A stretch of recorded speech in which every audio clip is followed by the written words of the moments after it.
Yo mga idol, kumusta? Manrigma Sports TV nga pala. Ating pag-usapan, Barangay Ginebra, CJ Perez approved to Ginebra at RJ Abrillentos. May inamin sa lahat, pero bago nung yan, kung bago pala sa aking channel, huwag mong kalimutang mag-subscribe at i-click ang notification bell para like kang updated sa tinitest upload pa natin. So sobrang lakas na nga rin ang magiging bagong lineup ng Barangay Ginebra ngayong season mga idol na may bagong key player tulad nga ni Troy Rosario.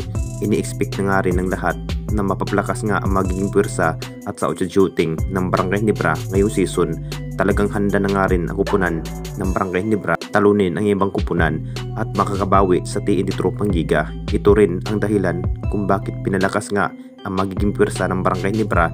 Marami na rin ang nasasabi mga idol, posibleng kunin na nga ba ng SMC itong ang sabing player na si CJ Perez mga idol na mapupunta sa kamay ng Barangay Ginebra para ang kupunan ng Jinkings na naman ang mas mapaplakas ngayong season. Possible na mapupunta nga ang isang CJ Perez sa kupunan ng Barangay Ginebra. Alam na nating lahat kung gaano ka-impact sa outside shooting at kwardya ito si CJ Perez mga idol. Siya rin ang nagbigay buhay sa upunan ng SMB. Naiiba na rin ang naging sistema ng SMB mga idol matapos na trade ito si Terence Romeo at Vic Manuel mga idol napunta sa kamay ng Tira Permajip kapalit nga kay Wami Chungson. Baka isa rin ito si CJ Perez mga idol na ma-approve bilang player ng Barangay Ginebra. Mas hinahanda na nga ang Jinkings mga idol ngayong paparting na laban. Magugulat na nga rin ang lahat kung sakaling matutuloy na ang isang CJ Perez sa upunan ng Jinkings. At dito na naman tayo sa isa pa nating balita. RJ Abrillentos may inamin sa lahat. Alam na nating lahat mga idol. Nakita naman nating lahat sa naging laro lamang itong si RJ Abrillentos mga idol. Hindi man gaano nakapag-score itong si RJ Abrillentos last Governors Cup laban nga sa TNT Tropang Giga, pero may pinatunayan naman ito si RJ Abrillentos mga idol bilang gwardya. Nag-average lamang ito si RJ Abrillentos ng 10 points sa bawat laban.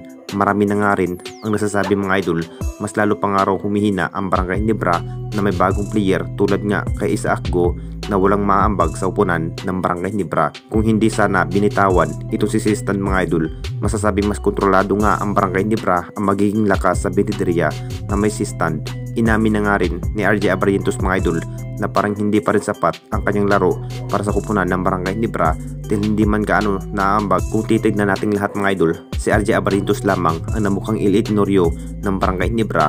Mas maganda pa nga yan mga idol, may bagong big role na nga rin si RJ Abrillentos kung mapapalaban na nga ang Jinkings ngayong Commissioner Cup. Talagang inamin na nga rin ni RJ Abrillentos mga idol, siya na nga rin ang magdadala sa opensiba.